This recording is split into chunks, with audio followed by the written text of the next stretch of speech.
and welcome back to my channel. My name is Sim Curran, and today I'm going to bring you 20 picture books by Native American authors that you can read to your kids for November, which is Native American Heritage Month, instead of reading them some settler BS Thanksgiving myth that whitewashes genocide.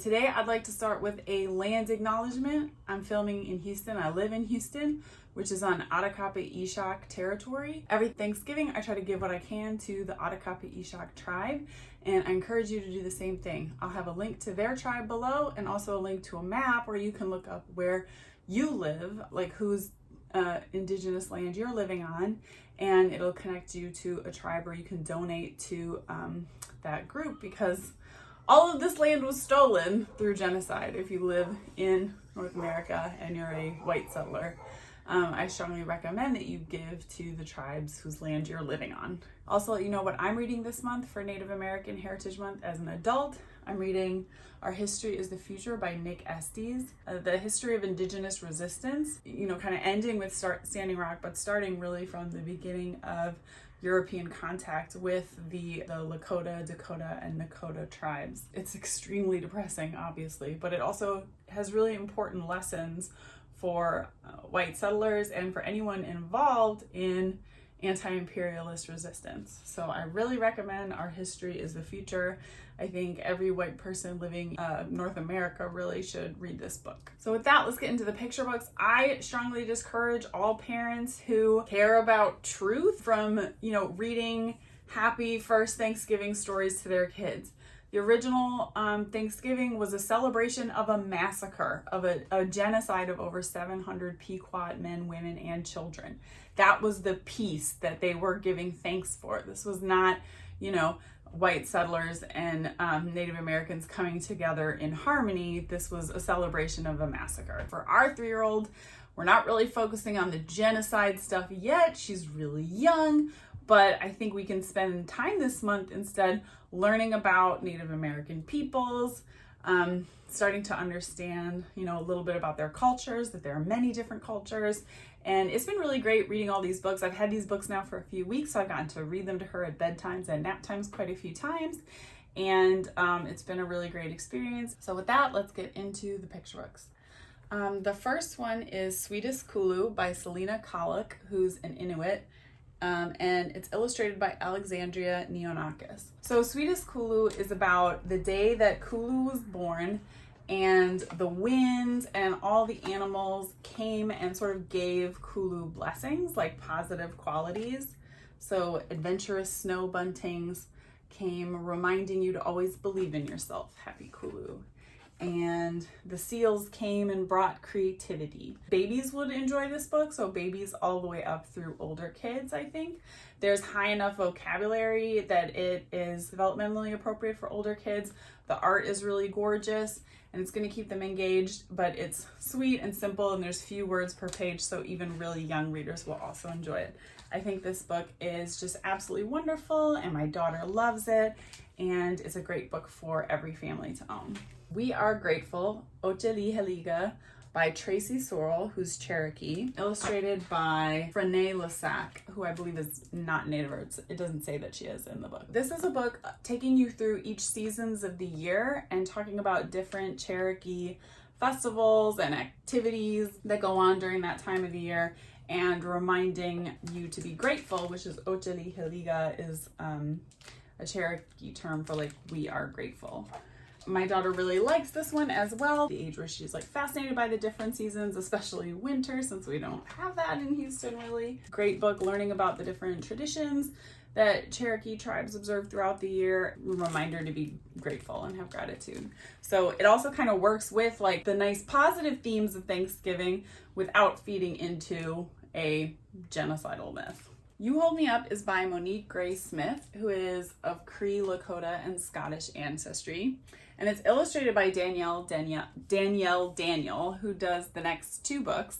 She says she wrote this book as a response to the history of indigenous residential schools And she just wanted this book to be a reminder of our common humanity and the importance of holding each other up with respect and dignity. You wouldn't really know that this is what that book was about or what inspired it if you didn't read the afterword. Again, this is one that even very young children, even babies, I think would enjoy because of the simple art depicting families and very few words per page, talking about different ways you hold me up. So you hold me up when you are kind to me, when you hold me up when you play with me, when you laugh with me, when you sing with me. So it's just a lovely book, these beautiful, simple painted images. And again, I think like anyone, even little babies would like treasure this book and love it. The next book of everyone in the stack is my daughter's favorite. It's Sometimes I Feel Like a Fox, and it's by that same illustrator, Danielle Daniel. Danielle is Métis, which is a Canadian tribe, but this is kind of introducing the idea of totem animals. It explains about animal guides. There's like a little bit of a explanation on the back. It's like, sometimes I feel like a bear, strong and confident. I stand tall and growl and protect those around me. Sometimes I feel like a deer, sensitive and kind. I listen to sounds in the distance and prance throughout the forest. 12 different animals and their sort of associated characteristics. I think my daughter responds to this on a lot of levels. The art is obviously very cute. It's a book about feelings and how our feelings change from time to time, and that's really age appropriate for toddlers and young children. It's a book that's also teaching about different animals. So for really young children who don't know animals yet, this will be educational for them in that way.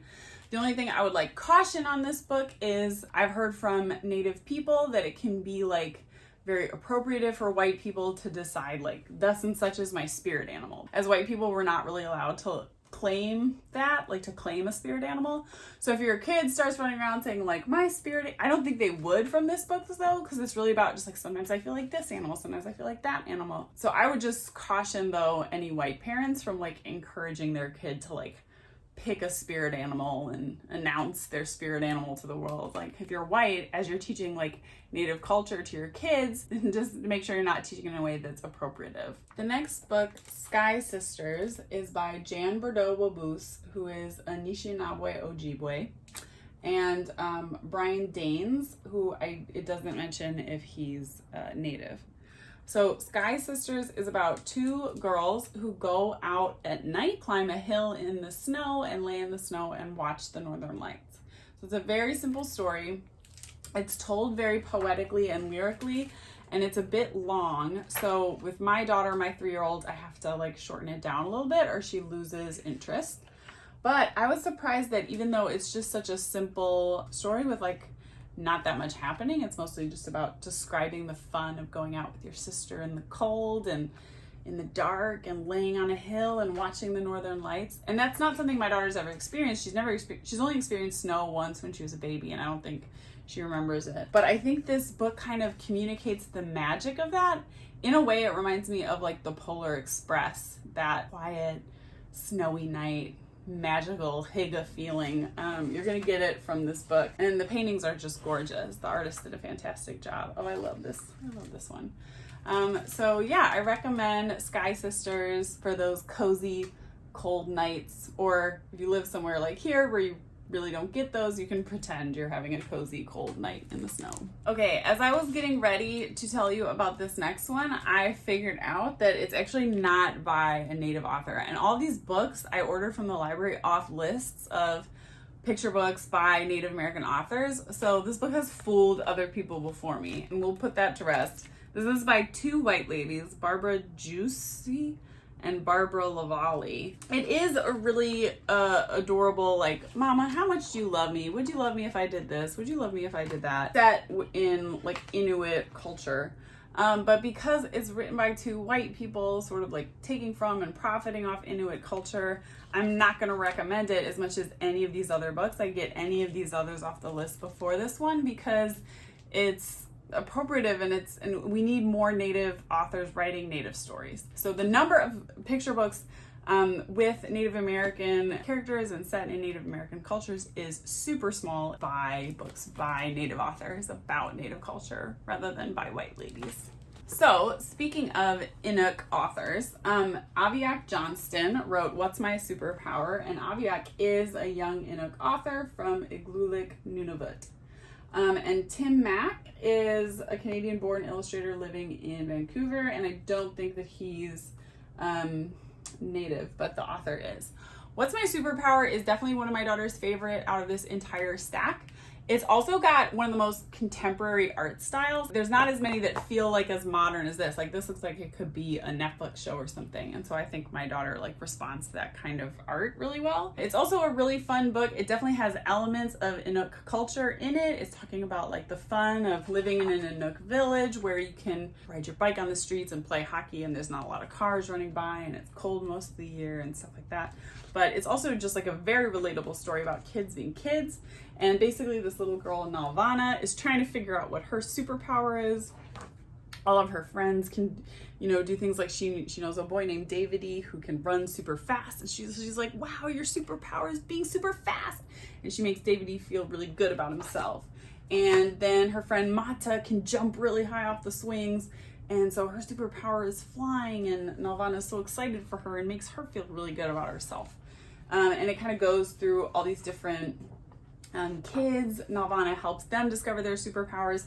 And finally, her mom helps her figure out that her superpower is making other people feel good about themselves, which is very sweet. The first time I read it, I was like, maybe that's gonna be a little too sappy for my daughter. Maybe she's gonna be disappointed that Nalvana's superpower isn't like talking to animals or flying or whatever. But she loves this book and wants to hear it over and over again. It teaches a little bit of Inuktitut words in the back in the glossary. Recommend buying books about Inuk culture from an Inuk author rather than white ladies. Birdsong is written and illustrated by Julie Flett, who's Cree Metis. And this is a beautiful book about the changing seasons. It's about moving, and it's about a positive relationship between a child and an elderly neighbor. This little girl who has to move away from her house on the sea into sort of a plains area is really having a hard, it's about those hard emotions you feel when you move and you're feeling lonely in a new place, and the nature is different and the people are different. But she befriends an elderly neighbor who teaches her how to garden and teaches her about the different plants that grow in the area. Then the elderly neighbor gets sick and can no longer get out of bed. Girl ends up taking all of her drawings over to the neighbor's house and putting them up all over the room. When we're done, Agnes says it's like a poem for her heart. So nothing bad happens to Agnes at the end. It's a book that acknowledges sort of the grief of moving, the grief of watching elderly people getting more sick. But it's also ultimately beautiful and life-affirming and sort of a sleepy pastoral book. So I definitely recommend Birdsong by Julie Flett. So Fry Bread is written by Kevin Noble Maillard, who's a member of the Seminole Nation. Fry bread is a food that's culturally important to many different Native American nations in the US and probably Canada. This book kind of is just a celebration of fry bread, of what goes into it, of making it. It's a recipe book. Y'all know I love recipe books. It's got a recipe in the back, and we are definitely going to be trying to make fry bread at some point this month. Fry bread is time on weekends and holidays, supper or dinner, powwows and festivals. In the back, there's a really lengthy discussion that's great for adults to read on the history of fry bread, the cultural importance of it. My daughter always loves a food book, and we're big fans of fry bread over here. This book is the only one that I'm going to kind of take issue with. So this is The Good Luck Cat by Joy Harjo. She's a member of the Muskogee Creek tribe. This is about a cat who's an outdoor cat, and it's luckier than a cat with 9 lives because it's almost had 10 lives because it's almost gotten killed 10 different times. And it's just going through all the different times this cat almost died. Okay, I personally am like a birder. I'm on like team birds, and a lot of people don't know this, but domesticated cats are the #1 threat to birds. Outdoor cats are the #1 threat to birds worldwide. So it's not climate change, it's not pollution, it's not even habitat loss, it's domesticated cats. honestly, this book is such a great lesson in why you shouldn't have an outdoor cat, because the cat keeps almost dying. The author even acknowledges, like, she got in a fight with another cat over a bird. I don't like that about cats, but Aunt Shelley says they are born to hunt. Well, that's true, but cats are not native, domesticated cats are not native to this continent. And when you feed cats out of your home and then let them loose to just like exterminate birds in the wild, you're supporting a much larger population of predator in an area than they could find if they were finding all their food on their own. So domesticated cats are driving like the extinction of birds worldwide. Like, we are going to run out of birds because people needing their cats to be outside cats. Sorry, I'm very passionate about this. And a really simple solution is just put a bell on your cat. It doesn't work 100% of the times. A lot of times cats do learn to walk and move in a way that the bells don't jingle, and they still kill birds, but it can reduce the number of birds they kill by about 50%. So this is my plea, begging you to please keep your cat inside if at all possible. And if you just really can't keep your cat inside, put bells on your cat's collar so that they won't wipe birds off the face of the earth, okay? So that's me getting off my soapbox. If you want to read a book about an outdoor cat who almost dies a bunch of times, get The Good Luck Cat. The next book is The Water Walker, and actually this is reminding me that I didn't check out this time because I checked it out recently, The Water Protectors, which is a great picture book I featured in another, I think it was September's picture book haul, and that would be a great companion to this book. The Water Walker by Joanne Robinson, who's an Anishinaabe Kwe, and it's also illustrated by Joanne Robertson, is a book about a protest led by grandmothers who were walking for water. So walking to raise awareness and protest the way we treat water on this continent, we as white settlers. And so this grandmother started this movement. They ended up walking all around the Great Lakes, all around the country, and their protest garnered a lot of attention, although sadly, like, I hadn't heard of it until this book, even though it sounds like really important. It's been very hidden from me what this history of Indigenous protest that's so alive in America, and I think that all white allies and activists should be learning about the history of Indigenous resistance to environmental degradation. And The Water Walker is a great book to start teaching your kids about that history. So definitely recommend this, and The Water Protectors, which I reviewed back in September. Wow Powwow is a super cute book by Brenda J. Child, translated by, it's translated. Brenda Child is Red Lake Ojibwe, and Gordon Jourdain is Lac LaCroix First Nation. And he's also Ojibwe. So I'm guessing that the language is the Ojibwe language. And Jonathan Thunder, who did the illustrations, is also Ojibwe. So everyone involved with this project was Ojibwe. This is a book celebrating powwow culture. And to help my daughter understand this, we've like watched some videos of powwows so she can kind of have an idea of like what we're reading about. And that was really helpful. And she was really interested in them. She really wants to go to one now, which hopefully we can. When I was a kid growing up in Illinois, I remember there were like Potawatomi powwows around there that my mom took me to as a kid, and they're very vivid memories for me, and it was a very cool experience, and I would hope to take Ramona someday when the pandemic's over. So basically it's about this girl and her adorable little puppy Itchy Boy, and she's talking about how her uncle tells her about the old days and tells stories, and they go to the powwow together. She starts to dream about a powwow of all like cat and dog people. So it's kind of, and they're dancing their different dances. It teaches kids a little bit about like the different types of dancers they might see at a powwow, the jingle dresses, the fancy dancers. So we watched like YouTube videos of those. So my daughter could see the different types of food that you can buy at powwow, and there's like fry bread coming back in. It's just like a celebration of like a kid's love for the powwow and like the feeling of being there at night. So I really enjoyed this book, and it's very cool that it is translated into Ojibwe. Going along with Powwow Stories, Jingle Dancer. This is another one of my daughter's favorites. So this is by Cynthia Letitch Smith, and she is Muskogee Creek Nation. Oh, and she lives in Austin. She's a Texan. Anyhow, this book is these beautiful realistic oil paintings. So it tells the story of Jenna, who wants to be a jingle dancer like her grandmother, but she doesn't have enough jingles for her dress. So she goes and visits 3 of her female relatives and asks them for just 1 row of jingles off their jingle dresses so that she can make her own without stealing their voice, the voice of their dresses.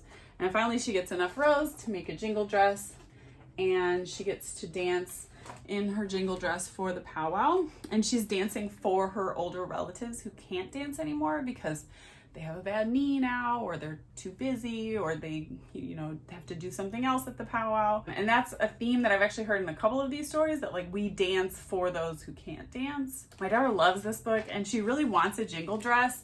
And this is another situation like the sometimes I feel like a fox thing, where as a white parent, I'm thinking like, well, I really want to encourage my daughter's curiosity in this topic and like knowledge and appreciation for the culture, but like it's not okay to be appropriative. Yeah, I think that idea is kind of hard for kids about like cultural appropriation. It's kind of a big idea for 3-year-olds, but the idea like, yeah, we can make you a dress that's jingly. We can make you a dress that sound, but it's not going to be exactly like this. We can't take their culture. So, that's an idea that this is a conversation we'll have to come back to a couple times as she gets older and is learning more history, and her understanding of the world gets a little more sophisticated.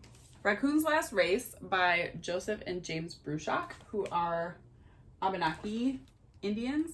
It says Indian, I don't know, natives. Is about Asbon the raccoon, who's like a trickster figure, I guess, that they mention in the foreword that he features in like several different tales. But raccoons used to not be slow and stout. They had long legs and they were the fastest of all the animals. So here's the raccoon beating all the other animals in races. And he's kind of an arrogant git, and he's always challenging the other animals to races. And they don't want to play with him because he's always beating them. And so he ends up trying to convince a boulder to race with him. And the boulder smashes him flat as they're going down the mountain. And then he convinces some ants to put him back together, but he's ungrateful, and when he thinks he's put together, he just swats them all off and is like nasty, horrible ants. But only then does he realize that they hadn't finished putting him back together, and he's still kind of stout, and he's got stubby little legs, and they hadn't fixed him up proper just yet, and so that's how Raccoon became slow. So it's a moral tale, about not being overly cocky, not being a poor sport, and being, grateful to everyone who helps you out. It's a great traditional tale, and my daughter also really loves this one. Okay, as I was getting ready to tell you about this one, I found another one that snuck onto lists of books by Native authors that is not by a Native author. So this is The Golden Flower, a Taino myth from Puerto Rico. I really enjoyed this, but it is by Nina Jaffe, who, from what I can tell, is not Native. She teaches storytelling, folklore, and music. My daughter does enjoy this story a lot, but again, I would encourage you, if you're buying these other books, buy the ones by Native authors first. This was kind of it's a world origin story about how the world came to be the way it is. Basically, this little boy was like collecting seeds, planted a magical forest, and a golden flower appeared, and a mysterious fruit started growing from the flower, which was a pumpkin. And then the pumpkin, some people were fighting over it, and it split open, and the ocean poured out of the pumpkin and flooded the world except for the little magical forest the boy had planted, which became the island of Puerto Rico, Boricane. The art is really vibrant and accessible and fun for kids, and we have been really enjoying this one. I did not realize until right now, though, that it's not by a Native author. Sorry about that. The next 5 are more about Native American history directly. So the first one, it's a really beautiful story. I teared up the first couple times I read this. So this is Stolen Words by Melanie Florence. And part of the reason I teared up was because I read her about the author. She's a Cree and Scottish. She wrote Stolen Words in honor of her grandfather, whom she was close to as a child. Melanie never had the chance to speak to him about his Cree heritage, and this story is about the healing relationship she wishes she'd been able to have with him. Basically, this little girl is coming home from school with a dream catcher, and she asks her grandfather what's the word for grandfather? And he doesn't know. And he gets kind of emotional. And he explains that his words were stolen from him. And she asks how, and he describes the residential schools where the children were not allowed to use their language, and they were beaten if they did. Their, hands were raised to them. It's not very graphic or anything. But he's crying, and she consoles him. And then she brings home from school, she went to her library, and she found an Introduction to Cree book. And he's so moved, and he starts remembering the words that he spoke as a child. His words are coming back to him, and it teaches you some of those Cree words. It's a very beautiful, moving story, and I definitely recommend Stolen Words. Tracy Sorrell is our same author who wrote We Are Grateful Ochili Hiliga. So she's Cherokee, and this book is called At the Mountain's Base. It starts off kind of zooming in from this mountain on a cabin at the base of the mountain, where a grandmother is weaving and worrying about her daughter, who it turns out is flying a plane, climbing and diving. And in that plane's heart is a prayer for peace. So this is referencing a Native female fighter pilot who participated in World War II. She was the only Native woman from around 1,074 women Air Force service pilots in World War II. So even though this is about a fictional Cherokee family, it's sort of honoring the Native women who have served and continue to serve in wars. We are a very pacifist family. My husband is is a veteran. He's ex-Army, and we have very negative feelings about the Army and about the wars that America has waged. It's kind of interesting because this one and this one both include somewhat glorifying depictions of Native Americans who have joined the U.S. military, which is a complicated thing, and I'm not really in a place to criticize as a white person. But I do get uncomfortable reading anything that glorifies the U.S. military to my kid. So for that reason, I just kind of skip over that one line in this book. It's okay. It's great to learn the history that look, there were Native people who went and served in these wars. That's true. That's facts. But I'm just always a little wary of anything that is glorifying that.